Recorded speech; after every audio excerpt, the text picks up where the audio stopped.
Borneo. Terima kasih dari leader-leader Borneo sudah mengundang saya kembali untuk ke Borneo. Jadi bisa ngincip-ngincip lagi nih patin-patin enak yang ada di Borneo.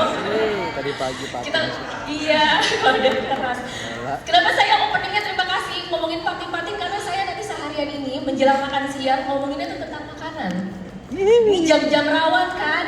Jam-jam rawan tadi saya akan ngomongin tentang makanan tapi ngomongin yang sehat gitu ya. Jadi saya pinjam waktunya yang mepet ini menuju jam makan siang. Kira-kira kita akan ngobrol tentang makanan, produk sekitar ya 1 jam lah ya. Ya nanti setelah 1 jam kita jadi tahu nih, oh nanti makan siangnya tadi udah diceritain tuh. Saya nanti makan siangnya kebanyakan apa ya? Banyak nasinya atau banyak karbonya atau minum shake aja. Ya, kalau misalnya minum shake aja berarti panitia enak nih nanti banyak sisanya nih ya makan siangnya. Oke, sebelumnya perkenalkan nama saya Arya. Ada yang baru pertama kali ketemu saya offline? Saya. Kita mungkin sering ketemu tapi online ya? Online, jadi kalau misalnya online biasanya saya minta ngetik-ketik dong dari kota mana. Nah ini kalau sekarang nggak kelihatan dari kota mana, tapi saya yakin di sini semuanya dari Borneo ya. Tapi ada nih wajah-wajah yang bukan orang Borneo nih kayaknya ya. Oke, hari ini kalau misalnya lihat judulnya saya akan ngomongin tentang nutrisi seimbang. Nutrisi seimbang itu yang kita akan obrolin itu apa? Nah, oke, sebentar ya. Nah, kok balik lagi ke sini sih gitu ya? Udah sering saya ngeliat slide ini. Nah, jadi sebenarnya kalau kita mau ngomongin produk Herbalife, mau ngomongin nutrisi sehat, mau ngomongin nutrisi seimbang, mau ngomongin olahraga, tadi kan Teddy itu juga udah ngeliatin ya, kayak transisi bisnis itu nanti itu seperti apa, salah satunya adalah ada produk Herbalife 24 RS Pro. Nah semuanya tuh balik lagi akan ke sini ujungnya. Jadi ini adalah kalau misalnya kita bilang falsafah nutrisi global. Falsafah nutrisi global itu apa? Falsafah nutrisi global adalah konsep hidup sehat yang diajarkan oleh Herbalife, tapi sebenarnya konsep tersebut bukan Herbalife aja yang punya. Tapi secara umum untuk kita hidup sehat, kita harus melakukan hal tersebut. Apa saja? Kalau kita biasanya tahu 80% nutrisi, 20% olahraga, 100% pola pikir yang positif. Selanjutnya itu diterjemahkan kembali ke sini. Jadi kira-kira badan kita butuh apa sih? Badan kita butuh karbohidrat, badan kita butuh protein, badan kita butuh lemak, badan kita butuh vitamin mineral, badan kita butuh serat, butuh istirahat juga, butuh olahraga, ya, butuh minum yang cukup. Nah inilah caranya untuk bisa hidup sehat. Nah, jadi kita akan membahasnya balik lagi ke sini. Oke. Saya agak gaptek nih kayaknya. Gue minta tolong nanti dibantu sama panitianya. Kecepatan flickernya. Oke. Nah, kalau misalnya kita semua kan di sini semuanya coach ya. Semuanya di sini coach. Pada saat kita memperkenalkan diri ke customer kita, saya ini coach loh. Kalau misalnya coach berarti bisa bantu apa ke customernya? Bantu menyediakan meal plan yang sehat. Nah, meal plan yang sehat itu harus seperti apa sih? Meal plan yang sehat itu harus nutrisinya tercukupi. Kalau misalnya ada orang yang bilang saya mau nurunin berat badan tapi saya nggak mau makan nasi. Tapi kalau misalnya di Herbalife boleh nggak makan nasi? Boleh. Kalau misalnya saya mau turun berat badan, saya nggak mau nih makan lemak. Di Herbalife boleh nggak makan lemak? Boleh. Karena apa? Karena kita bisa tahu, mengatakan boleh dan tidaknya itu kita harus tahu dia ini asalnya dari mana. Si karbohidrat yang kita pilih, karbohidratnya dipakai untuk sumber energi kita. Nah itu harus ada di meal plan-nya kita. Si karbohidratnya karbohidrat apa? Karbohidrat yang sehat. Karbohidrat yang sehat seperti apa? Di dalamnya nggak cuma bikin kita kenyang, tapi ada seratnya juga, ada vitamin mineralnya juga, gitu. Jadi nggak cuma kenyang aja nih. Terus selanjutnya saya boleh makan lemak? Boleh. Pilih lemaknya gimana? Lemak yang sehat. Lemak kan banyak ya. Kadang kalau misalnya kita ngomongin lemak, orang mikirnya apa? Langsung gorengan. Padahal lemak itu kan banyak, lemak sehat. Kalau kita makan ikan, di dalamnya kan ada lemaknya walaupun dibakar. Terus misalnya kita makan kacang-kacangan, kacang-kacangannya dipanggang, di dalamnya kan ada lemak sehatnya juga. Terus selanjutnya, kalau misalnya kita pilih lemak yang lain di dalam bahan makanan yang lain, ada apa enggak? Ada. Contohnya kalau misalnya kita makan buah yang dalamnya ada bijinya kita makan, itu di dalam sebenarnya ada lemaknya juga walaupun sedikit. Apa yang bijinya kita bisa makan? Bukan salak. Alpukat. Bukan, dia bilang ini dia bisa dimakan salak, biji salak untuk apa namanya?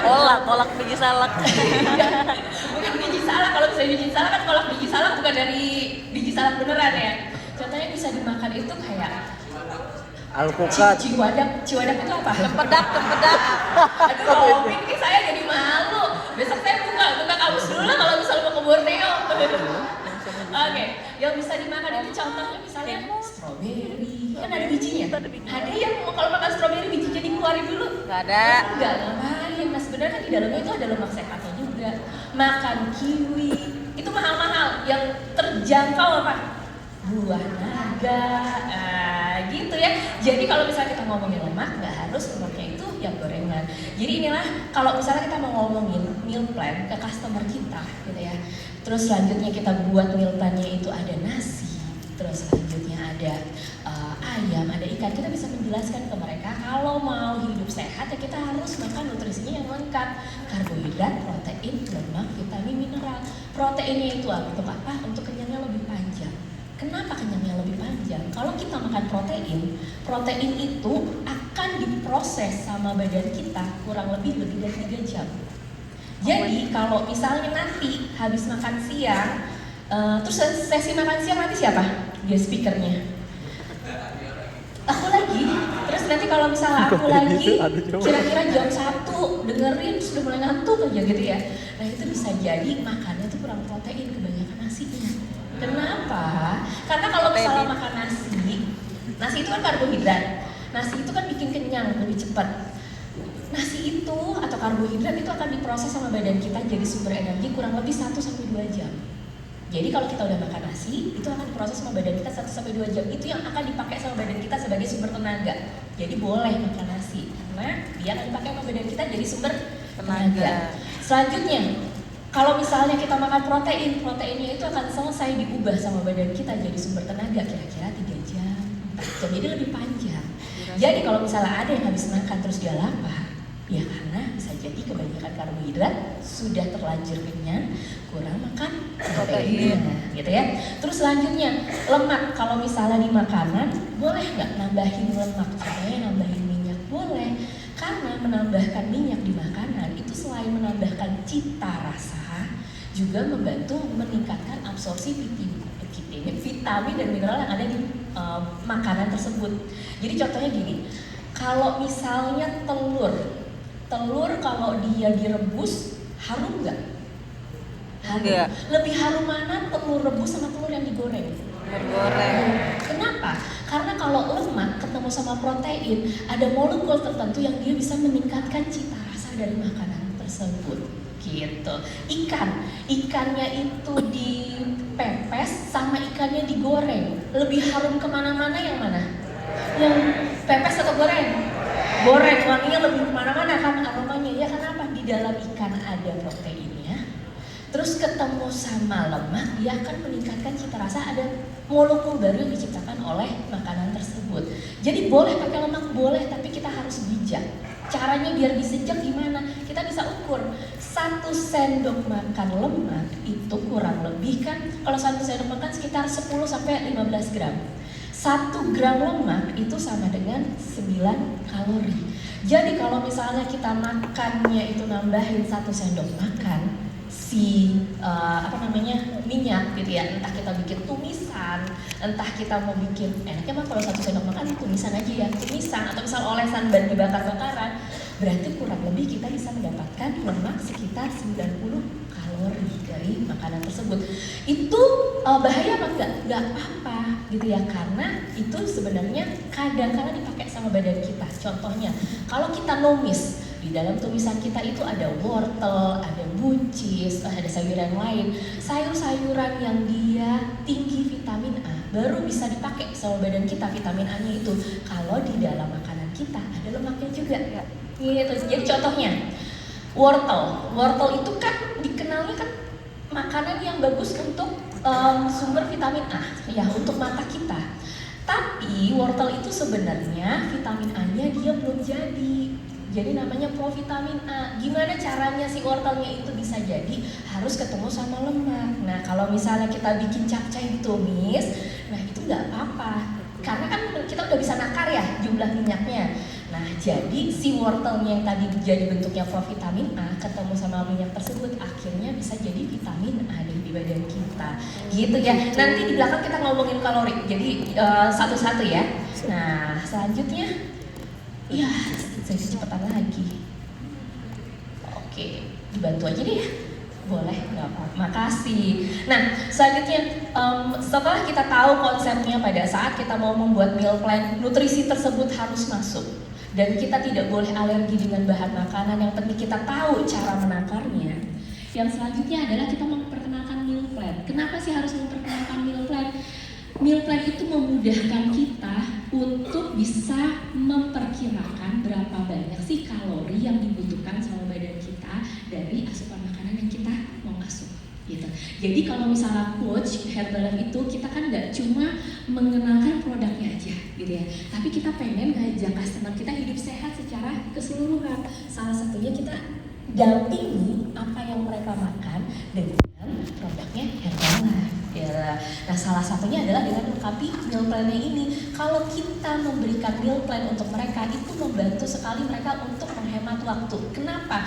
Karena mereka udah nggak perlu mikir lagi, ini saya harus makan apa ya nanti siang. Kan kalau udah ada meal plan, dia tahu, oh saya pagi ini sarapannya shake. Siang ini saya boleh makan nasi sekian, boleh makan proteinnya dari ayam misalnya 1 potong, terus saya boleh tambahkan tahu, oh karena ayamnya itu dipanggang, saya kata coachnya masih boleh nih pakai yang digoreng, jadi tahunya digoreng 1, terus selanjutnya saya bisa makan tumis-tumisan sayur. Kan itu akhirnya bisa terkontrol karena kita tahu kita boleh memasukkan nutrisi tersebut dan kita punya meal plan-nya seperti apa.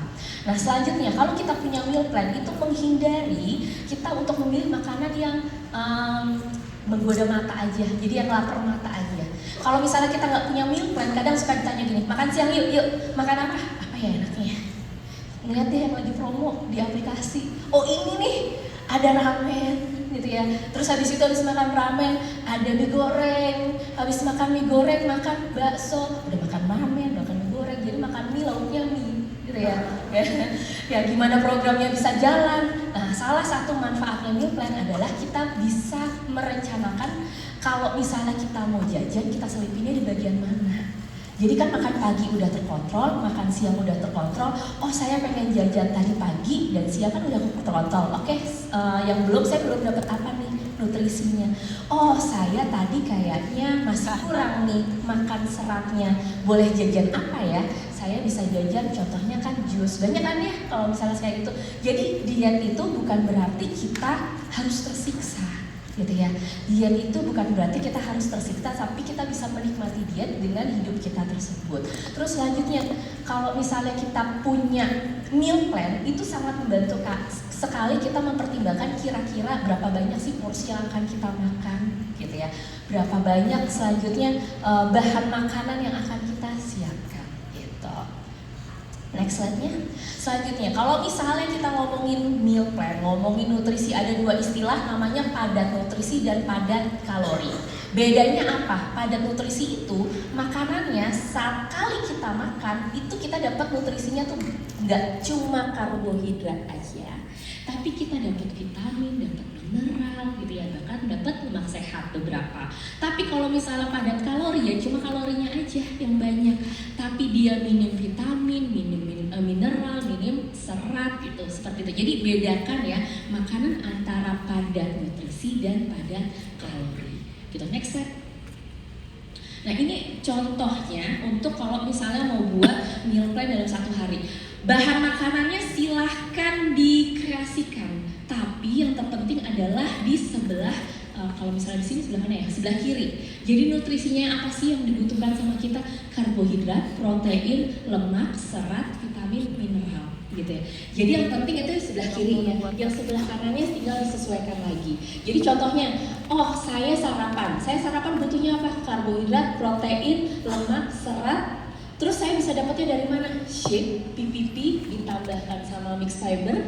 Terus vitamin mineral saya bisa dapat dari mana? Dari vitamin multivitamin. Seperti itu. Jadi cara paling gampang untuk membuat meal plan adalah kita tahu nutrisi apa dulu yang dibutuhkan sama badan kita, selanjutnya disesuaikan dengan bahan makanannya. Ini kan kayak misalnya makan malamnya pakai kentang, kayaknya nggak kenyang. Kalau misalnya pakai lontong boleh apa enggak? Boleh, asal kita tahu takarannya itu berapa ya. Next slide-nya.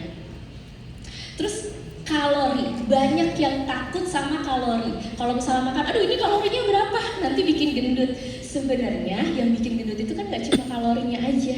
Yang bikin gendut adalah jumlah dari makanan yang kita makan tersebut sehingga memperbesar nilai kalorinya.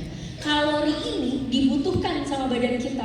Kalau kita nggak punya kalori, kita nggak bisa datang ke ruangan ini terus habis itu duduk manis sambil dengerin. Karena kita dengerin siapapun yang nanti ada di depan ini itu butuh kalori, butuh energi, ya. Karena mikir, berkonsentrasi itu butuh kalori. Jadi jangan takut kalori, tapi kita perlunya adalah bijak memasukkan makanan apapun yang dibutuhkan sama badan kita. Kalori ini merupakan hitungan berapa banyak sumber energi dari makanan kita. Jadi kalori itu asalnya nggak cuma dari karbohidrat, nggak cuma dari lemak, tapi dari protein juga. Kalau misalnya melihat ada makanan yang kalorinya tinggi, kita perlu lihat nih, perlu cari tahu ini kalorinya tinggi asalnya dari mana. Kalau misalnya ada jabarannya lagi, oh ternyata kalorinya tinggi, dia karbohidratnya juga tinggi. Karbohidratnya tinggi asalnya dari mana? Karbohidratnya dari gula kah? Atau dari serat gitu. Oh ternyata gulanya rendah tapi seratnya tinggi. Ya nggak apa-apa, kalorinya tinggi, tapi kita tahu asal si kalorinya tersebut. Bingung nggak? Jadi kalau misalnya ngomongin kalori lagi, kalorinya shake-nya Herbalife, satu gelas itu satu gelasnya shake itu kan kalorinya adalah 100 kalori. 100 kalori nilai proteinnya ada yang inget nggak berapa? 13 gram. Ya segitu 7 terus ada yang 9 juga. Terus selanjutnya nilai karbohidratnya masih ada yang ingat nggak berapa? 13 karbohidratnya. Nilai seratnya ada yang masih ingat nggak berapa seratnya? 2 sampai 4 gram seratnya. Nah itu kan satu gelasnya shake ya. Terus kalau misalnya kita samakan lagi makanan yang 100 kalori, contohnya ya. Contohnya misalnya pisang goreng 100 kalori. Kira-kira kan sepotong kecil ya, sepotong kecil banget gitu ya si pisang gorengnya itu. Dihitung 100 kalori. Kita lihat karbohidratnya berapa, lemaknya ini berapa, proteinnya berapa. Ternyata nilai 100 kalori dari pisang tersebut lebih banyak asalnya dari karbohidrat dan dari lemak gitu. Jadi jangan pernah takut sama kalori, tapi kita perlu tahu asal kalorinya itu dari mana.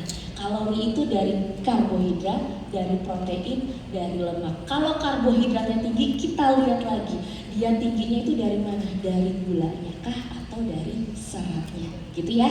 Oke, next slide-nya.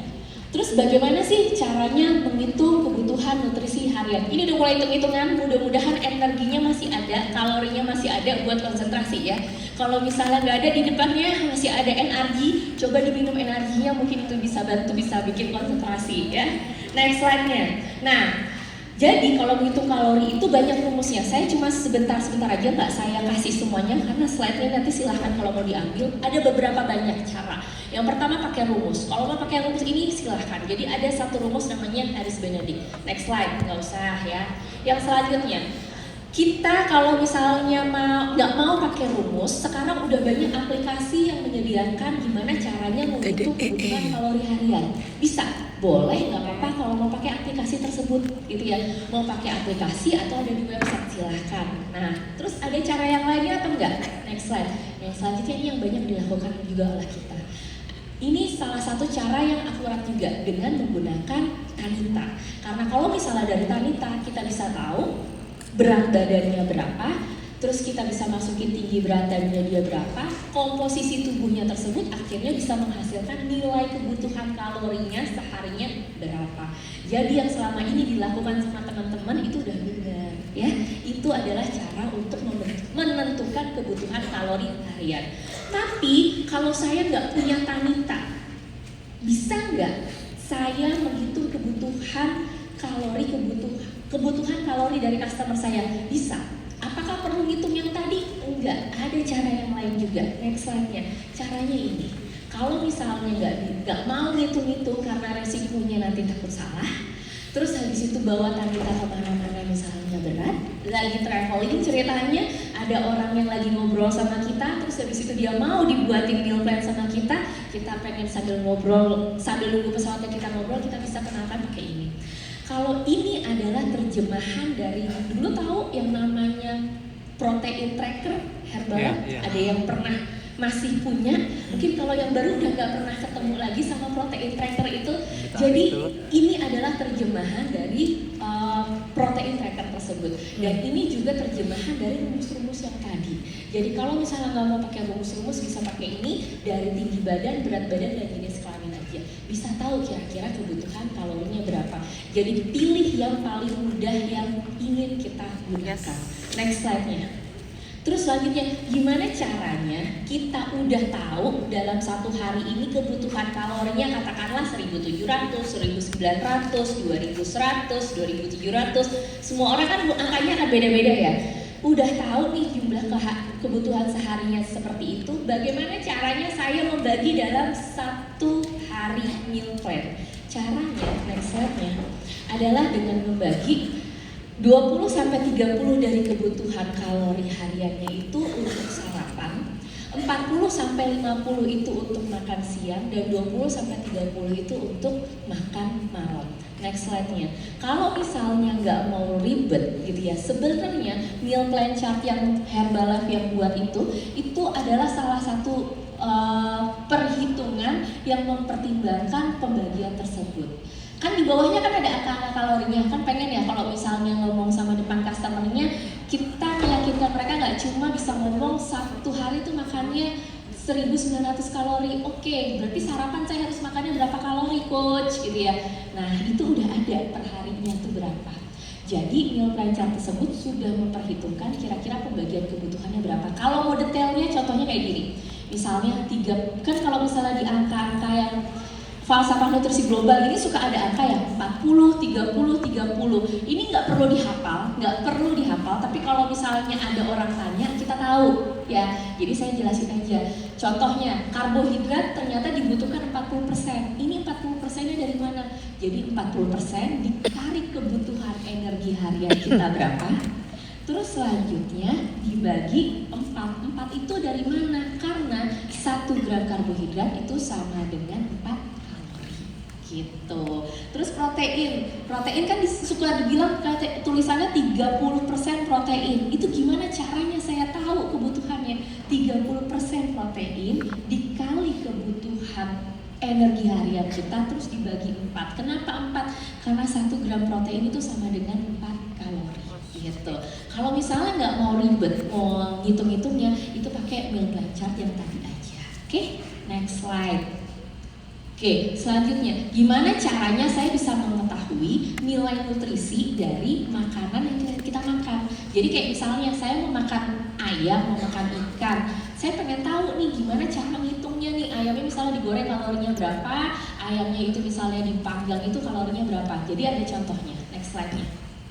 Nah, kita bisa menggunakan aplikasi. Jadi di luar sana banyak banget aplikasi buat menghitung kalori. Silahkan kalau misalnya mau dimanfaatkan, ini juga boleh. Ini juga oke. Next slide-nya, ini ada contoh-contohnya. Atau kalau misalnya mau rajin, mau pakai rumus, boleh pakai rumus ini. Itu juga nggak apa-apa. Gitu. Ini adalah kalau misalnya ada yang suka nanya kan, Mbak Ria, saya mau bikin resep saya ini wafelnya pakai A, B, C, D. Ini gimana ya? Saya bisa tahu kalau misalnya ini kalorinya itu cukup, proteinnya cukup, dan saya ini bisa ngomong kalau dia ini cocok untuk snack setelah olahraga. Nah sebenarnya pakai ini gitu. Ada lagi nggak next slide-nya? Nah ini contoh-contohnya aja. Jadi misalnya gini, saya mau bikin perkedel jagung sama ayam gitu ya. Jadi dia harus tahu bahannya itu apa aja. Selanjutnya dari hasil totalnya dibagilah kira-kira dapat berapa. Gitu. Ini hanya sekedar tahu aja ya. Kalau misalnya gitu kan enaknya kalau misalnya kelas kecil, kalau misalnya kelas besar nanti kita waktunya habis di sini karena di belakang saya slide-nya masih banyak. Next slide. Nah, kalau mau gampang kayak gimana? Herbalife itu memudahkan semuanya. Karena kan kita prinsipnya apa? Simple, fun, digital. Jadi semuanya itu udah dibikin simple. Jadi kalau misalnya ada rumus di belakang sana, kita cukup tahu aja, nggak apa-apa. Kalau misalnya kita nggak mau ngitung-ngitung, nggak apa-apa. Yang penting kita tahu asalnya dari mana dan kita udah nyiapin. Jadi Herbalife itu punya namanya meal builder. Meal builder ini untuk memudahkan kita kalau kita pengen tahu saya makan satu porsi ini kira-kira itu butuhnya berapa. Jadi dia contohnya ada ini. Next slide kalau nggak salah dia dibuat besar ini. Next slide-nya. Nah ini dibesarkannya. Jadi ini dari bahan makanannya. Contohnya saya mau makan ikan. Kebutuhan protein saya berapa? Jadi di tabel kanan dan kiri itu yang pojok itu tuh ada 2 tabel. Itu maksudnya menyesuaikan kebutuhan proteinnya. Gitu ya. Nah selanjutnya dia itu kebutuhan target proteinnya berapa? Tinggal dilihat kebutuhan protein nabatinya berapa atau hewaninya berapa, ditambah sama sayurannya berapa. Terus kalau misalnya mau pakai minyak itu berapa, terus tinggal ditambahin sama bumbu-bumbu. Ini adalah cara mudah kalau kita nggak mau ngitung-ngitung. Nggak usah waktu kita dihabiskan untuk ngitung-ngitung karena udah ada cara yang gampang, gitu ya. Next slide-nya. Ini kalau misalnya customer-nya pengen nanya. Next slide. Nah ini kalau misalnya, kalau ini yang bagian tidak ada protein hewaninya, jadi ini cuma nabatinya aja. Kalau misalnya mau nabati, mau pakai tempe, mau pakai tahu, maaf ini bukan yang nabati tapi mereka yang tidak makan daging-dagingan, jadi dia masih makan telur kayak gitu. Next slide-nya. Nah terus selanjutnya, dari semua falsafah nutrisi global yang tadi, ada satu kolom lagi, itu kan ngomongin tentang olahraga. Kenapa sih kita harus olahraga? Dan Herbalife itu falsafahnya adalah 80% nutrisi, 20% olahraga. Kenapa harus olahraga? Karena nutrisi yang kita pakai itu akan bisa maksimal meningkatkan program yang akan kita inginkan, entah itu meningkatkan berat badan, menurunkan berat badan, atau meningkatkan massa otot kalau misalnya dilengkapi dengan olahraga. Next slide-nya. Nah, olahraga punya banyak manfaat. Yang pertama, membantu kerja otot jantung kita jadi lebih sehat. Kan kalau misalnya kita olahraga, kita itu kan bergerak badannya terus. Pada saat kita bergerak, si organ yang paling banyak dibutuhkan oleh badan kita untuk bisa menunjang aktivitas kita adalah jantung. Jantung ini akan memompa darah dan selanjutnya darah ini akan membawa oksigen dan nutrisi yang dibutuhkan sama badan kita selama kita beraktivitas. Kalau misalnya kita olahraga, artinya kerja jantung kita akan jadi lebih sehat. Kalau kerja jantung kita lebih sehat, selanjutnya suplai oksigen, suplai nutrisi itu akan lebih baik masuk ke dalam badan kita sehingga menunjang program weight management kita. Selanjutnya, membantu metabolisme kita jadi lebih baik. Metabolisme itu apa sih? Jadi, kalau misalnya kita nggak ngapa-ngapain, sebenarnya di dalam badan kita itu dia lagi bergerak, lagi bekerja. Kita lagi tidur pun sebenarnya organ di dalam badan kita itu bekerja terus. Nah, organ yang ada di dalam badan kita yang bekerja tersebut, dia butuh kalori. Nah, gimana caranya agar mereka bisa bekerja dengan baik? Caranya adalah dengan kita aktifkan pada saat kita berolahraga. Karena pada saat kita berolahraga, si metabolisme tubuh kita ini akan lebih aktif lagi terjadi. Jadi, si proses penggunaan energi pada saat kita tidak melakukan apapun juga akan lebih besar terjadi kalau misalnya kita rutin olahraga. Artinya kan kalau misalnya penggunaan energi yang nggak kita ngapa-ngapain banyak terjadi pada saat olahraga, pembakaran kalori itu juga akan banyak terjadi kalau misalnya kita aktif olahraga. Gitu. Next slide-nya, massa otot akan meningkat. Kenapa? Karena pada saat kita olahraga, organ tubuh yang banyak bergerak itu adalah otot. Otot yang bergerak ini, gitu ya, dia ini akan otot yang bergerak ini dia akan pecah pada saat pecah atau rusak pada saat kita berolahraga. Nah, otot yang pecah dan rusak ini setelah selesai olahraga dia harus kembali pulih lagi. Ibaratnya kayak gini, kalau misalnya kita punya rumahnya ini pengen bagus gitu ya, kan harus dipugar dulu temboknya. Gimana caranya kita punya rumah bagus kalau misalnya temboknya itu belum dipugar? Itu juga terjadi pada saat kita olahraga. Kalau kita olahraga, si temboknya tersebut dipugar, gitu ya, otot kita dipugar agar bisa membangun massa otot yang baik lagi. Nah, jadi kalau misalnya kita olahraga, dia akan membentuk lebih baik lagi. Nah, selanjutnya, berapa lama sih berapa banyak waktu yang dibutuhkan untuk kita berolahraga? Ada yang bilang kalau misalnya olahraga itu sehari 30 menit atau misalnya satu hari 1 jam. Mereka tuh dapat hitungan dari mana sih? Bisa dapat dibilangnya sehari itu 30 menit atau 1 jam. Hitungannya itu ngitung 1 minggunya rekomendasinya berapa. 1 minggu itu direkomendasikan olahraga itu 150 menit. Gitu. 150 menit itu dalam 1 minggu kalau misalnya dibagi menjadi 5 atau 6 hari, kira-kira 30 sampai 40 menit lah seharinya. Nah, kalau misalnya kita mau olahraga pilih yang 150 menit, itu biasanya olahraganya dia yang aktivitasnya kardio. Terus selanjutnya intensitasnya sedang. Kalau misalnya dia mau intensitasnya tinggi, gitu. Intensitas itu ngitungnya dari ini ya, dari heart rate. Jadi kan kalau misalnya kita olahraga suka dibilang heart rate-nya jangan tinggi-tinggi gitu. Heart rate-nya itu rendah aja. Kalau misalnya nggak pakai smartwatch, cara ngukurnya itu kalau tadi yang ikut larinya masih bisa ngobrol, masih bisa santai, itu berarti intensitasnya rendah atau sedang. Tapi kalau misalnya lari udah bisa ngos-ngosan, ngap-ngapan diajak ngomong, itu berarti intensitasnya udah mulai tinggi gitu. Jadi cara ngitungnya seperti itu. Jadi dalam 1 minggu misalnya kita olahraganya mau pilihnya mana? Oh, Senin sama Selasa saya mau intensitasnya sedang, terus Rabu sama Kamis saya mau intensitasnya tinggi. Tapi dikombinasikan, jangan lupa dengan strength training. Kenapa? Karena kalau misalnya nggak ada strength trainingnya, proses pembentukan massa otot itu tidak terjadi maksimal. Next slide-nya. Nah, kita tadi udah ngomongin nutrisi untuk meal plan, tapi pada saat olahraga, nutrisi itu berperan nggak sih? Berperan banget. Kalau misalnya kita olahraga, karbohidrat ini dipakai sama badan kita jadi sumber tenaga. Jadi kalau misalnya kita mau lari, mau jalan, mau aerobik, mau zumba, yang dipakai sama badan kita itu adalah karbohidrat. Dari mana? Dari nasi, dari shake kita ada karbohidratnya juga. Terus kalau misalnya makan roti itu juga ada karbohidrat. Protein itu fungsinya untuk apa? Untuk recovery, iya.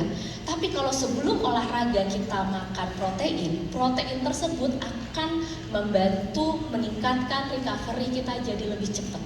Jadi kalau misalnya udah punya RS Pro dan bingung gimana cara konsumsi shake-nya kapan, shake-nya itu dikonsumsi sebelum olahraga. Agar apa? Agar setelah kita olahraga proses recovery-nya terjadi lebih cepat. Selanjutnya, lemak itu kalau dipakai sama olahraga jadi apa? Jadi cadangan tenaga kita kalau kita olahraganya durasinya panjang. Misalnya biasanya saya olahraganya 30 menit, terus sekarang saya mau olahraganya 40 menit atau 50 menit. Gimana caranya saya bisa dapat sumber tenaga yang cukup? Dapatnya itu dari lemak yang ada di dalam badan kita. Terus selanjutnya vitamin mineral. Orang olahraga biasanya mereka cenderung lebih fokus ke dalam protein aja, jarang ada yang fokus ke vitamin mineral. Bener kan? Biasanya ngomonginnya kalau orang olahraga protein terus, tapi mereka jarang ngomongin vitamin mineral. Vitamin mineral itu digunakan sama badan kita pada saat olahraga untuk menunjang, salah satunya adalah kerja otot kita juga dan recovery otot kita juga. Terus cairan untuk hidrasi dan jangan lupa antioksidan untuk membantu recovery kita jadi lebih baik. Ini sebenarnya nutrisi-nutrisi tersebut, poin-poinnya ada di produknya Herbalife. Nanti di belakang ada produknya, ya. Next slide ya. Nah, yang tadi saya bilang di belakang ada produknya. Sebelum olahraga kenapa disarankan konsumsi shake sama protein powder? Di dalam shake dan protein powder itu tinggi protein. Kalau kita sebelum olahraga kita makan proteinnya cukup, proteinnya ini akan membentuk sintesis protein otot. Sintesis protein otot itu apa? Sintesis protein itu otot itu adalah pembentukan kembali otot kita, gitu. Jadi setiap kita beraktivitas apapun, otot itu kan dirusak. Gimana caranya dia bisa kembali baik lagi? Ya caranya dengan recovery. Proses tersebut istilahnya sintesis protein otot. Akan lebih bagus terjadi proses sintesis protein otot kalau kita sebelum olahraga ada makan proteinnya. Makannya kapan? Shake sama PPP-nya disesuaikan dengan kemampuan badan kita masing-masing.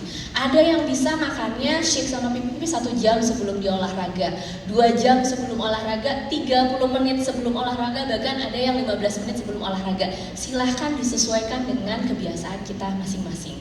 Terus selanjutnya, sebelum olahraga disarankan konsumsi apa lagi? Networks dan NRG. Networks itu kenapa? Karena di dalam networks itu ada arginin sama citrulline. Arginin sama citrulline ini adalah asam amino. Arginin sama citrulline kalau misalnya kita konsumsi sebelum olahraga, pada saat kita olahraga badan kita itu akan menghirup oksigen. Oksigen yang dihirup oleh badan kita ini akan digunakan oleh tubuh kita, salah satunya adalah otot, untuk otot kita bekerja. Kalau kita sebelum olahraga ada arginin sama citrulline, arginin dan citrulline tersebut akan meningkatkan nitrat oxide di dalam tubuh kita. Nitrat oxide-nya ini akan membantu melancarkan suplai oksigen ke dalam otot kita. Kalau otot kita suplai oksigennya cukup, pada saat kita beraktivitas, gerak kita tuh jadi lebih lincah, gerak kita tuh jadi lebih gesit, power kita jadi lebih full. Karena yang memacu badan kita untuk bergerak itu adalah otot pada saat kita gerak, ya. Apakah itu harus sebelum olahraga aja? Enggak. Kalau misalnya saya mau nyuci seharian, mau bersih-bersih rumah, ceritanya ART nggak ada ya, ART lagi nggak ada, kayaknya saya butuh power yang full. Pakai konsep ini boleh apa enggak? Ya boleh. Sebelum mulai bersih-bersih rumah, minum shake sama pipi. Terus selanjutnya, kan banyak kan ceritanya cuciannya banyak, mau ngepel rumahnya luas banget, belum lagi bersih-bersih kaca dan segala macam, capek. Ya udah, habis itu minum network sebelumnya. Jadi kita powernya lebih full untuk melakukan aktivitasnya, gitu. Nah selanjutnya bisa minum NRG sebelum olahraga. Herbalife punya 3 teh. Ada NRG, ada Thermo, ada green tea. Membedakannya gimana sih tiga-tiganya nih tehnya ini? Cara membedakannya adalah bedakan sesuai kebutuhan kita. NRG ini teh Herbalife yang kafeinnya paling tinggi di antara teh yang lain yang ada di Herbalife maksudnya ya. Di dalam NRG mengandung 4% kafein alami. Salah satunya itu dari guaranin. Kafein yang lainnya dari kafein bahan baku yang ada di dalam energi yang lainnya. Kafein itu di dalam nutrisi dia punya istilah namanya nutritional ergogenik. Artinya apa? Artinya nutritional ergogenik itu bisa meningkatkan power, bisa meningkatkan metabolisme kita dalam waktu yang singkat. Jadi kalau sebelum kita berolahraga, sebelum kita beraktivitas, kita konsumsi kafein yang ada di dalam energi tersebut, power kita akan lebih full lagi. Jadi tadi suplai oksigennya cukup, powernya akan lebih full. Nah salah satu manfaatnya seperti itu. Terus selama olahraga bisa konsumsi apa? Energi. Buat apa? Buat ngepulin lagi tenaganya. Energinya mau ditambahin apa? Terserah. Mau ditambahin sama aloe biar manis juga boleh, mau ditambahin sama networks itu juga boleh. Kalau mau divariasiin, mau ditambahin sama madu juga nggak apa-apa, silahkan. Gitu. Selesai olahraga, enaknya kalau yang RSMO saya ngomonginnya nanti aja ya. Gitu, nanti ada sesinya sendiri. Selesai olahraga di sini kok ada gambar kolagen. Kenapa selesai olahraga boleh makan kolagen? Menyadari nggak kalau misalnya kolagen, bukan kolagen produk ya, kolagen yang ada di dalam badan kita itu nggak cuma untuk kulit aja. Kolagen itu juga ada di jaringan otot kita. Nah kalau kita konsumsi kolagen itu nggak cuma untuk membentuk jaringan kolagen kulit, tapi juga bisa membantu recovery otot, bisa membantu recovery sendi kita juga. Kalau misalnya kita konsumsi kolagen setelah kita melakukan aktivitas, dia akan membantu recovery otot kita, membantu recovery tendon kita, membantu recovery sendi-sendi tubuh kita, gitu ya. Selanjutnya, multivitamin. Multivitamin kenapa dianjurkan konsumsinya setelah olahraga? Karena kalau selesai olahraga itu kan kita perlu recovery. Orang udah banyak yang tahu recovery harus makan protein. Iya, benar. Pernah nggak ada yang orang setelah selesai olahraga, recovery-nya udah bagus, kakinya memar-memar, kok kayaknya sakit gitu ya, kayaknya saya nggak kepentok, warnanya biru gitu ya. dipencet-pencet kayaknya sakit, nyeri dan segala macam. Saya nggak jatuh, saya nggak kenapa-napa. Itu kenapa terjadi?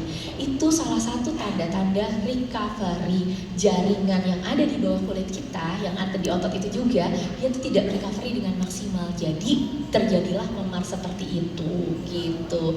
O-nya jadi panjang, gitu. Nah, itu tandanya kurang apa? Salah satunya adalah kurang vitamin mineral setelah dia olahraga. Gitu. Kalimatnya Panjang lagi. Bisa apa nak? Bisa apa ya? Jadi minum multivitamin itu nggak harus untuk memenuhi kebutuhan vitamin mineral kita aja, tapi untuk recovery kita juga ya. Terus selanjutnya, ini ada gambar apa lagi? Imunotumerik. Di dalam imunotumerik itu ada senyawa namanya kurkumin. Kurkumin itu adalah senyawa yang ada di dalam kunyit, ya. Nah, kunyit itu udah lama dikenal untuk membantu menjaga kesehatan. Ya kan, kita kan di luar sana ada yang namanya kunyit asam ya, sering diminum kan sama kita ya. Kalau misalnya badan gak enak, minumnya apa? Minum jamu aja, jamu kunyit asam. Kita memang kunyit itu sudah lama dikenal untuk membantu menjaga kesehatan, karena senyawa kurkumin itu ada istilahnya dia sebagai antiinflamasi. Antiinflamasi itu apa? Jadi pada saat kita entah itu gak enak badan, atau misalnya kita selesai olahraga, kan badan kita itu atau sel tubuh tersebut butuh recovery. Nah, antiinflamasi itu melindungi sel yang rusak tersebut yang butuh recovery agar dia lebih fokus untuk recovery. Jadi biar yang sehat dia tidak terpapar. Itu istilahnya antiinflamasi. Jadi gampangnya gini, kalau ada satu kawasan kebakaran gitu ya, satu rumah kebakaran, biasanya pemadam kebakarannya akan nyemprot apinya kemana? Ke bagian yang rumahnya kebakar atau yang ke sekelilingnya? Ke sekelilingnya kan? Agar apa? Agar rumah sekelilingnya itu gak ikutan kebakar. Itu adalah konsep dari antiinflamasi. Jadi dia akan melindungi sel tubuh kita yang masih sehat agar yang butuh recovery dia lebih fokus. Gitu. Nah, kita balik lagi ke kurkumin. Di dalam kunyit itu ada senyawa namanya kurkumin. Si kurkumin itu yang punya sifat sebagai antiinflamasi. Sudah lama sekali dia digunakan untuk sebagai antiinflamasi. Nah, kurkumin yang ada di dalam imunotumerik itu bentuknya nanopartikel. Nanopartikel itu apa? Jadi dia butirannya itu sangat halus banget. Kenapa dibuat seperti itu? Karena walaupun kunyit itu banyak manfaatnya, pada saat kita konsumsi kunyit itu nggak 100% bisa diserap oleh badan kita. Kalau misalnya dia nggak bisa 100% diserap, akhirnya dia bisa meninggalkan residu di badan kita. Berapa banyak sih ekstrak kunyit itu sebenarnya bisa diserap oleh badan kita? Kita melakukan penelitian, Herbal punya penelitian sendiri, membandingkan antara ekstrak kunyit biasa dan ekstrak kunyit yang partikelnya nano. Kalau misalnya ekstrak kunyit biasa, dia itu bisa diserap sama badan kita sekitar 40% aja. Tapi kalau misalnya dalam partikel nano, dia bisa diserap sama badan kita itu sampai 100%. Artinya dia tidak meninggalkan residu. Nah, selanjutnya, kenapa si imunotumerik yang di labelnya, ditulisnya membantu meningkatkan daya tahan tubuh, disaraninnya setelah olahraga, ya kan? Kan nggak ada informasinya ya di labelnya ya. Tapi kenapa di sini kok panduannya setelah olahraga? Karena pada saat kita olahraga kan tadi organ tubuh kita bergerak ya, otot kita bergerak. Otot itu butuh recovery. Recovery-nya tadi tahu dari protein. Tapi ototnya ini harus fokus recovery-nya. Caranya gimana? Kasih yang antiinflamasi, salah satunya dari imunotumerik gitu. Jadi kalau misalnya dia dapat antiinflamasi, si otot kita akan fokus deh memperbaiki dirinya, gitu ya. Selanjutnya, ini ada satu teh lagi, green tea pomegranate flavor. Oke, ini apa lagi? Tadi kan udah dijelasin ya, yang pertama NRG. Selanjutnya kita ngomongin green tea pomegranate flavor. Green tea ini tehnya yang paling mahal di antara teh herbal yang lainnya, benar? Kenapa harganya lebih mahal? Karena hanya green tea pomegranate flavor aja yang isinya teh hijau saja. nggak ada campuran teh yang lainnya.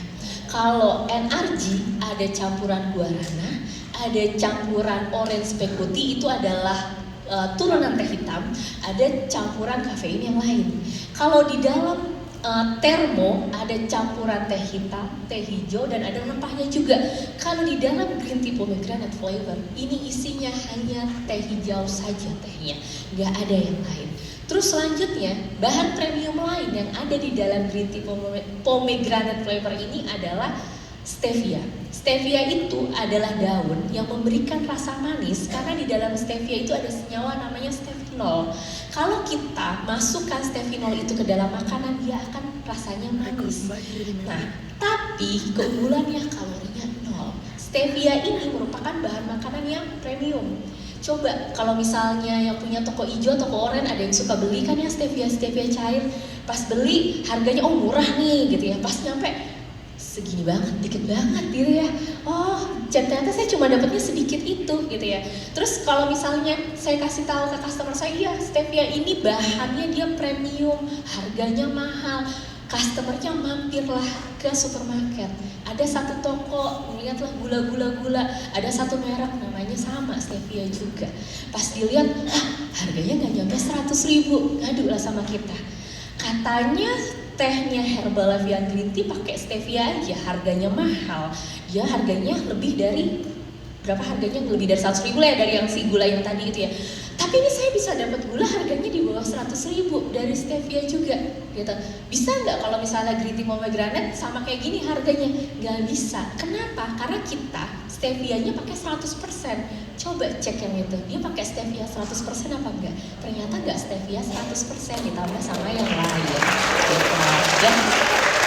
Terus itu kita bisa cerita dari premium bahan bakunya. Kenapa green tea pomegranate ini disarankan konsumsinya selesai olahraga, bukan sebelum olahraga? Karena isinya green tea pomegranate itu hanya teh hijau saja. Artinya si green tea ini, tehnya Herbalife yang di Indonesia satu-satunya yang tinggi antioksidan. Jadi dibandingkan NRG, dibandingkan termo, green tea ini yang tinggi antioksidan. Pada saat kita olahraga, badan kita itu menghirup oksigen. Oksigen ini dipakai sama badan kita untuk menunjang performa kita. Karena kan tadi ya, dipakai sama otot kita. Nah, proses tersebut akan menganggap, badan kita itu akan menganggap si oksigen ini sebagai benda asing. Karena akan proses tersebut tuh dibilangnya adalah reaksi oksidatif. Gitu. Reaksi oksidatif itu artinya kan terjadi reaksi radikal bebas lah di dalam badan kita. Gampangnya kayak gitu ya, radikal bebas di dalam badan kita. Si radikal bebas itu sebenarnya dibutuhkan sama badan kita. Reaksi oksidatif tersebut sebenarnya dibutuhkan sama badan kita. Tapi jumlahnya sedikit. Setelah kita selesai olahraga, si reaksi oksidatif itu harus dikembalikan normal. Cara mengembalikan normalnya itu gimana? Kalau radikal bebas yang tinggi, seimbangkanlah dengan antioksidan. Cara dapat antioksidan dari mana? Dari vitamin, dari mineral. Gitu. Jadi setelah olahraga kita udah benar minum vitamin mineral. Oke, apakah udah cukup? Belum. Kita butuh antioksidan yang cukup lagi sepanjang kita recovery tersebut. Gak mungkin kan kita selesai recovery sambil nonton TV ngemilin multivitamin? Gak bisa gitu ya. Caranya gimana biar kita bisa dapat antioksidan yang banyak tapi gak kayak multivitamin yang dicemilin ya, bisa dapat antioksidan terus menerus? Caranya ya minum teh, karena di dalam tehnya itu dia tinggi antioksidan. Jadi selesai recovery kita masih bisa membantu recovery badan kita dengan menyeimbangkan radikal bebas dan antioksidan buat badan kita gitu ya.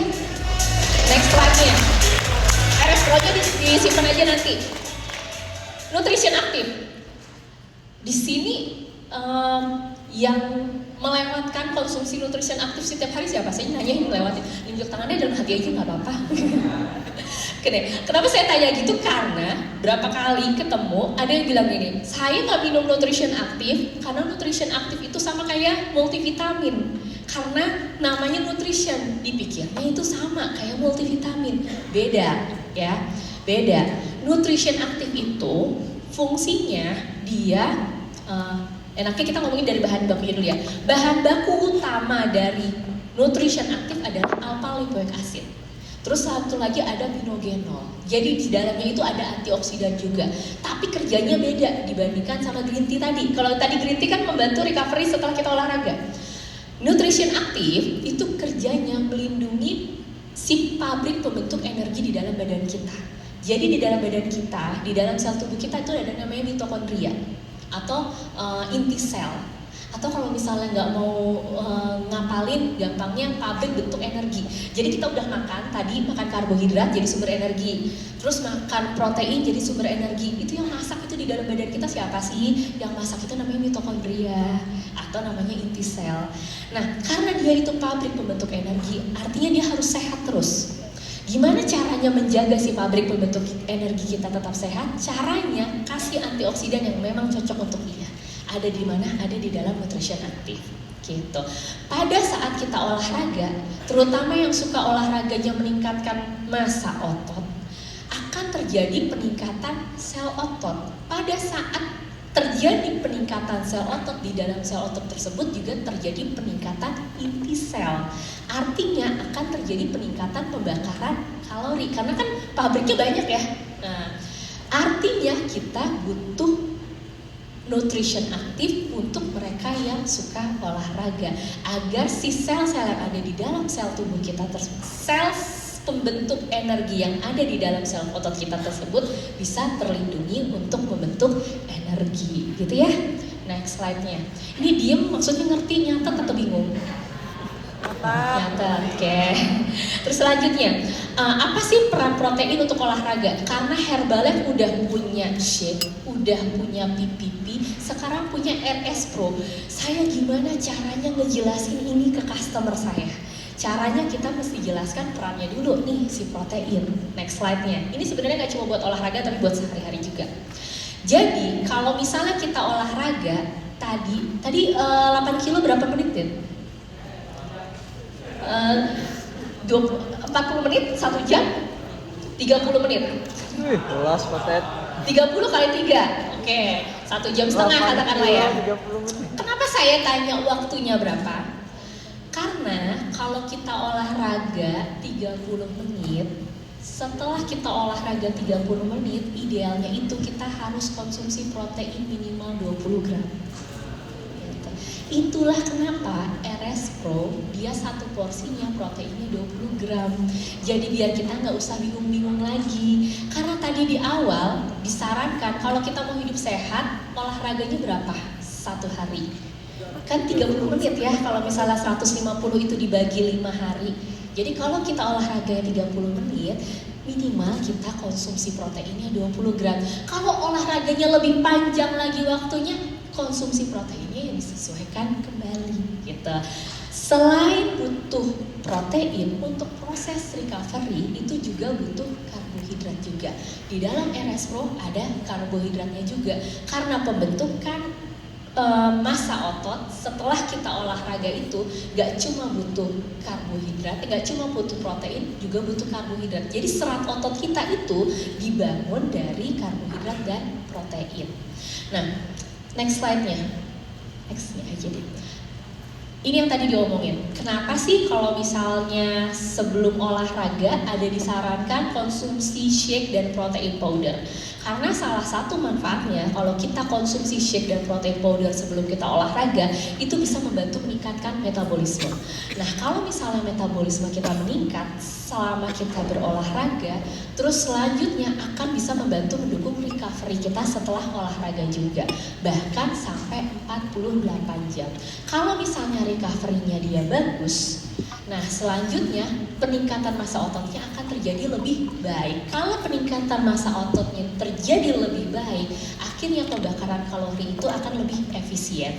Karena organ tubuh yang paling boros pakai kalori di badan kita itu adalah massa otot.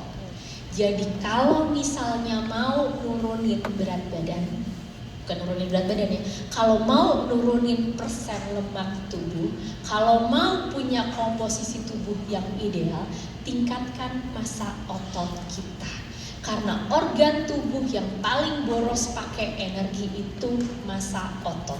Kalau misalnya massa otot kita sehat, massa otot kita bagus, kita duduk aja itu masih ngebakar kalori yang ada di dalam badan kita, ya. Nah, selanjutnya, kalau misalnya kita selesai olahraga, di sini ada tulisannya meningkatkan hipertrofi dan meningkatkan hipertrofi. Hipertrofi itu apa? Jadi recovery itu atau recovery sel otot dia terjadi dua proses. Yang pertama hipertrofi, yang selanjutnya hiperplasi. Hipertrofi itu adalah peningkatan ukuran sel otot.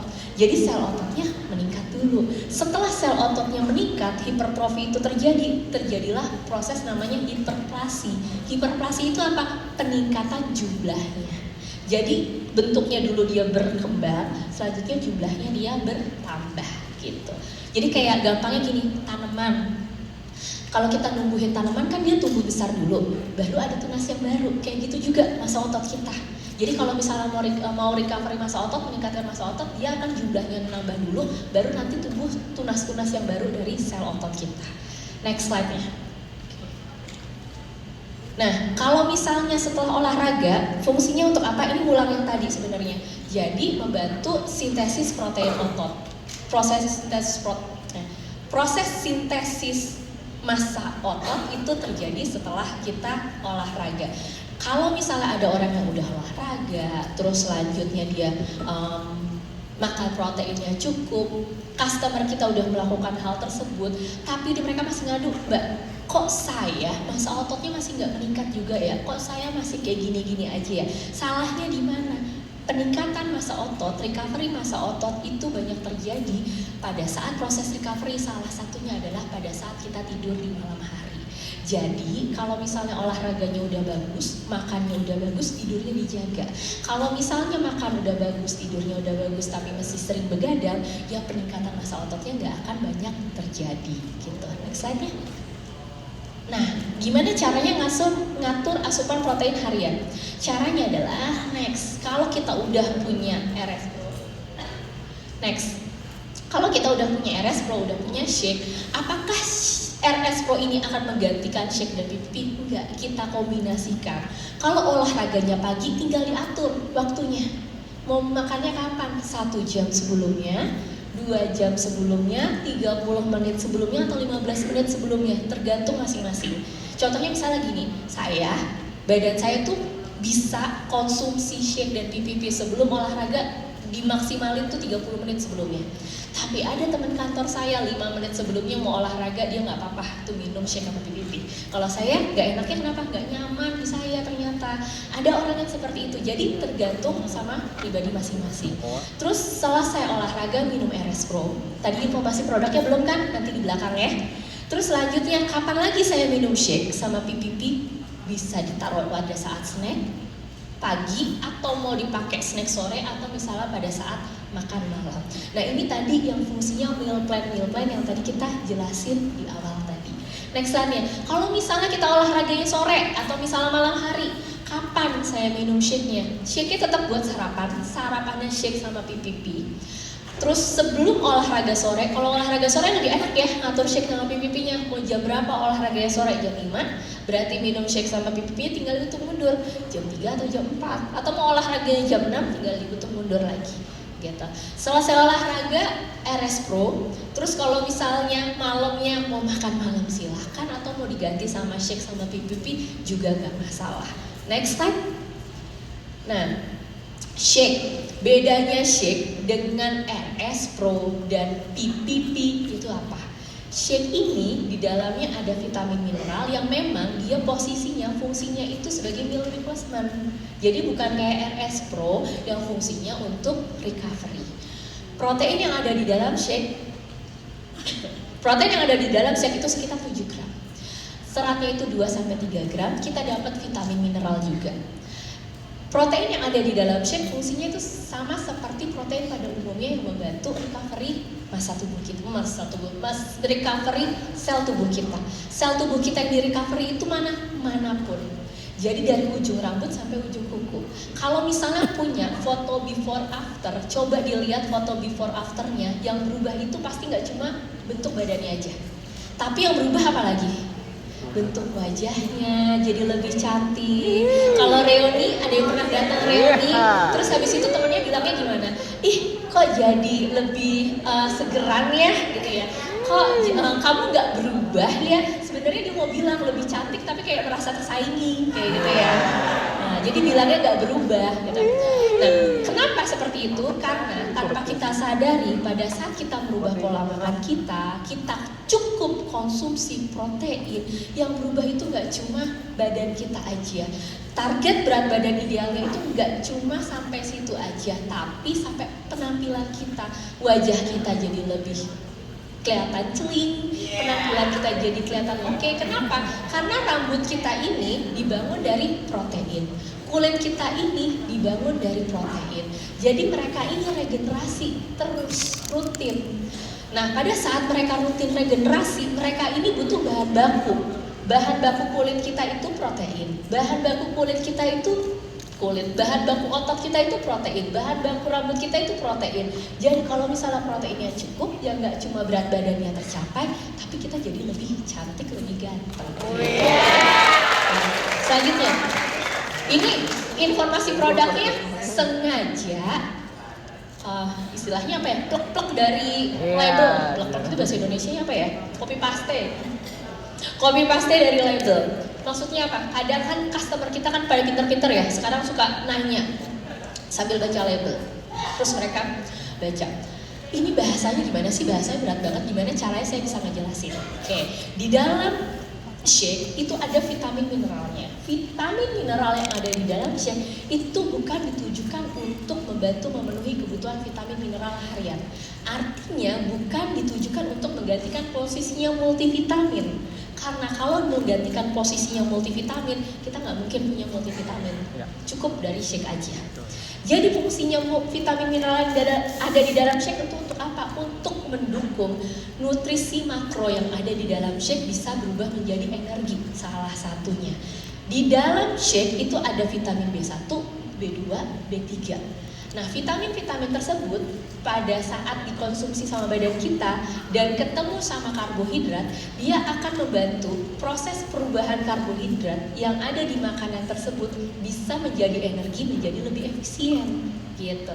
Jadi kalau misalnya kita makan karbohidrat tapi nggak ada vitamin mineralnya, salah satunya adalah vitamin B1, B2, dan B3 tersebut, akhirnya pembentukan energinya nggak jadi lebih efisien. Itulah kenapa di dalam shake ada vitamin mineralnya, karena fungsinya untuk membantu proses pembentukan energi tersebut. Jadi bukan untuk menggantikan ya. Next slide-nya. Nah, selanjutnya PPP. Di dalam PPP itu nggak ada vitamin mineral. PPP isinya hanya protein aja. Nggak ada karbohidratnya, nggak ada lemaknya, isinya protein saja. Jadi kalau mau meningkatkan nilai protein harian, itu dari mana? Ya dari PPP. Jadi kan ada yang suka gini, saya punya nih target sehari makan proteinnya 90 gram. Gitu. Udah dapat dari shake, nambahinnya dari mana? Nambahinnya dari PPP. Jadi, contohnya misalnya, kalau saya sarapan, saya targetnya mau dapat proteinnya di atas 20, di bawah 30. Jadi katakanlah misalnya 25. Gimana caranya saya bisa dapat nilai tersebut? Caranya saya misalnya minum shake-nya 3 scoop, PPP-nya 2 scoop. Atau misalnya shake-nya 2 scoop, PPP-nya 3 scoop. Jadi meningkatkan nilai proteinnya dari PPP. Kalau misalnya nggak mau ditambahin ke dalam shake, boleh apa enggak? PPP ini karena dia nggak ada rasa, nggak ada vitamin, nggak ada mineral, artinya dia lebih fleksibel mau ditambahin ke makanan apapun. Mau ditambahin ke telur dadar boleh, jadi bisa lebih tambah proteinnya. Mau ditambahin ke dalam pepes tahu boleh, jadi bisa meningkat nilai proteinnya, gitu ya. Next slide-nya. Kalau misalnya kita menambahkan antara shake dan PPP, dapat nilai protein sekitar 12 gram. Lalu bedanya apa dengan RS Pro? Next slide. RS Pro ini dia di dalamnya ada proteinnya juga, tapi proteinnya itu beda. Protein yang ada di dalam RS Pro, protein yang ada di dalam RS Pro itu dia lebih spesifik. Itu namanya BCAA.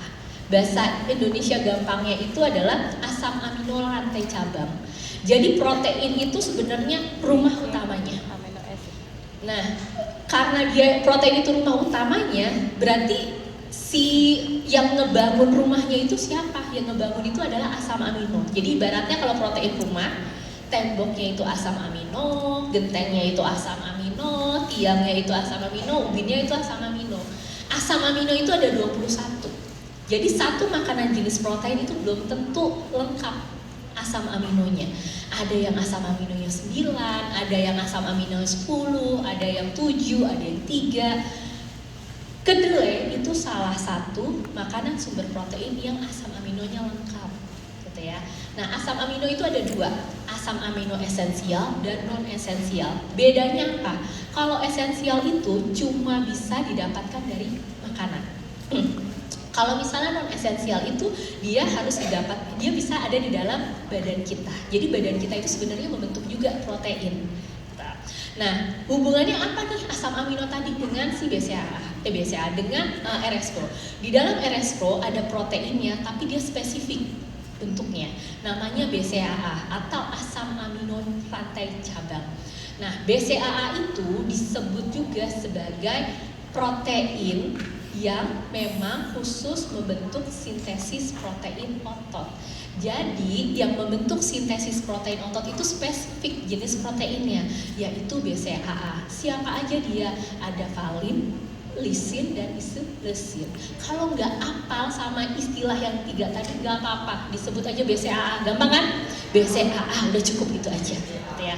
Nah, kalau misalnya kita konsumsi BCAA setelah kita olahraga, si BCAA-nya itu bisa membantu recovery otot dengan cepat.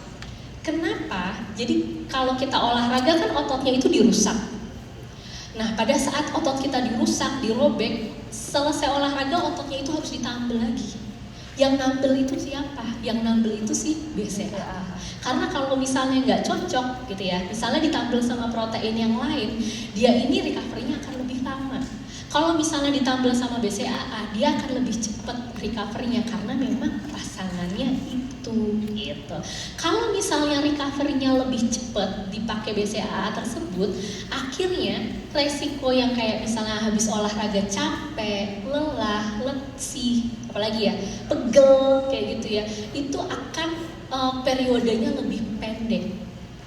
Capek, lelah, pegel itu ada, tapi lebih pendek periodenya. Karena apa? Karena recovery-nya cepat. Karena yang tadi robekannya itu cocok. Jadi kayak misalnya gini, punya temboknya itu ceritanya bolong gitu ya. Tembok itu kan bangunnya dari apa? Dari pasir, dari semen, terus batako gitu ya. Bolong berarti kan harus ditambal si bolongannya itu.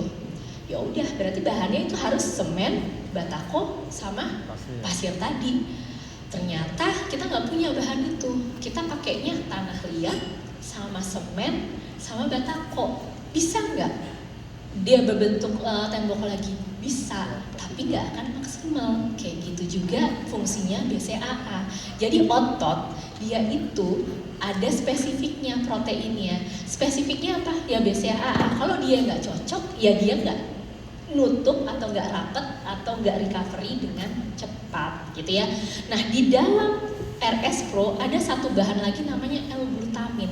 L-glutamin itu apa? L-glutamin itu asam amino. Asalnya itu sebenarnya ada di dalam otot kita. Jadi sebenarnya di dalam badan kita, di otot kita tuh ada asam amino juga namanya L-glutamin. Artinya kita nggak perlu dari makanan, dia udah ada. Nah, tapi kenapa di RS Pro itu ditambahkan? Karena ternyata kalau misalnya kita makan sesuatu yang ada L-glutamin terus ketemu sama BCAA, si makanan yang ada glutamin dan BCAA-nya itu akan gampang mancing recovery otot kita gitu. Jadi kan kayak misalnya mancing ikan terus umpannya tuh cocok, ikannya akan cepet datang kan ke kita, ya kayak gitu. Kalau ada L-glutamin karena dia ada cocok di dalam otot kita, ya dia akan lebih cepet recovery-nya. Proteinnya berapa? Proteinnya 20. 20-nya itu kita udah tahu ya alasannya tadi, karena memang idealnya orang setelah olahraga 20 menit, 30 menit itu minimal dianjurkan konsumsi proteinnya sekitar 20 gram. Next slide-nya. Kapan sih saya dianjurkan konsumsi RS Pro? Idealnya itu 30 menit setelah kita olahraga. Kenapa? Karena kalau misalnya udah lewat dari 1 jam, 2 jam, kemampuan tubuh kita untuk menerima protein itu akan lebih rendah untuk recovery. Jadi maksimalkan recovery kita itu di 30 menit pertama setelah kita olahraga. Jadi kalau udah selesai olahraga, ya tahu capek, tapi scroll Instagramnya itu jangan kelamaan ya. Recovery dulu aja gitu. Next slide-nya. Keunggulan RS Pro itu apa? Yang pertama halal. Halalnya itu dari Badan Penyelenggara Jaminan Produk Halal. Kalau dulu istilahnya adalah MUI. Kalau sekarang yang memberikan jaminan produk halal di Indonesia adalah Badan Penyelenggara Jaminan Produk Halal. Terus selanjutnya, RS Pro ini rasa coklatnya enak. Benar, tadi Dedi bilangnya rasanya kayak satu mereknya ini ya, yang bungkusnya hijau itu ya. Nah itu. Nah rasanya enak banget ya coklatnya ya. Ada yang pernah nyoba nggak RS Pro-nya itu dijadiin kue? Aduh sayang ya, gitu ya. Nah kita pernah nyobain bikin RS Pro-nya itu dijadiin bahan kue. Jadi waktu itu bikin muffin. Jadi muffinnya itu kayak jadi muffin coklat. Gitu. Kenapa? Ya karena di dalamnya itu pakai coklatnya coklat alami, pakai cocoa powder dan natural flavor coklat. Jadi nggak pakai esen coklat. Terus selanjutnya, rasa manis yang ada di dalam RS Pro itu salah satunya dari stevia, ada juga dia pakai fruktosa gitu. Jadi memang campuran, nggak cuma stevia doang ya. Kalau misalnya tadi green tea pomegranate flavor kan stevia aja. Kalau RS Pro salah satunya stevia tapi ada tambahan fruktosa juga. Fruktosa itu apa sih? Fruktosa itu adalah gula atau manis yang dapatnya tuh dari buah-buahan. Gitu. Terus selanjutnya, ini yang istimewa. Di luaran sana sebelum RS Pro datang banyak produk yang mirip dengan RS Pro, benar? Banyak produk yang dia ada BCAA-nya. Tapi yang membedakan Herbalife 24 dengan produk-produk sport lain-lain yang ada di luaran sana apa? Yang pertama adalah kita berkomitmen RS Pro ini menjamin produk kualitasnya itu aman dikonsumsi untuk mereka yang olahragawan. Karena pada saat RS Pro itu pertama kali hadir, tujuannya itu untuk mereka yang suka olahraga, tapi kompetisi, jadi untuk atlet. Nah karena memang awalnya itu ditujukan untuk mereka yang olahragawan, salah satu komitmen yang dihadirkan oleh Herbalife adalah produk ini aman dari doping. Jadi produk Herbalife 24 yang ada di seluruh dunia, termasuk di Indonesia itu telah diuji tes bebas dopingnya. Nah, terus gini, kalau misalnya ada customer kita yang dia bukan atlet, kita kasih tahu seperti itu kan dia gini, saya bukan atlet, ya udah, saya mah nggak perlu juga. Ada yang di luar sana yang lebih murah, gitu ya. Kenapa saya harus pakai itu kan saya bukan atlet, gitu ya. Walaupun ada jaminan yang non doping dan segala macam. Jangan salah, pada saat kita konsumsi sesuatu dan itu bisa menunjang performa kita, power kita lebih bagus, pastikan kalau itu bukan efeknya tuh sementara. Kalau misalnya efeknya sementara, berarti itu bukan hasil dari latihan kita dan hasil dari pola makan kita yang sehat. Kita kan kalau misalnya powernya mau bagus, itu pengen hasilnya kan stabil, konsisten. Nah kalau misalnya pakai produk yang ada efeknya doping, hasilnya tuh bagus, performanya oke, tapi itu terjadi pada saat dia habis konsumsi produk itu saja. Tapi kalau misalnya produk yang non doping gitu ya, performa kita bagus, artinya itu terjadi karena memang hasil latihan kita dan nutrisinya itu dipakai sama badan kita untuk menunjang performa gitu ya. Jadi lebih aman. Itu adalah salah satu komitmen yang dihadirkan oleh Herbalife adalah menjamin produknya ini bebas doping. Ini ada labnya. Jadi di situ ada tulisannya kecil-kecil ya. Itu ada labnya. Kalau misalnya mau di googling itu silahkan. Jadi ada labnya sendiri yang menyatakan kalau misalnya produk Herbalife 24 itu bebas doping. Next slide-nya. Oke, udah selesai ternyata slide saya.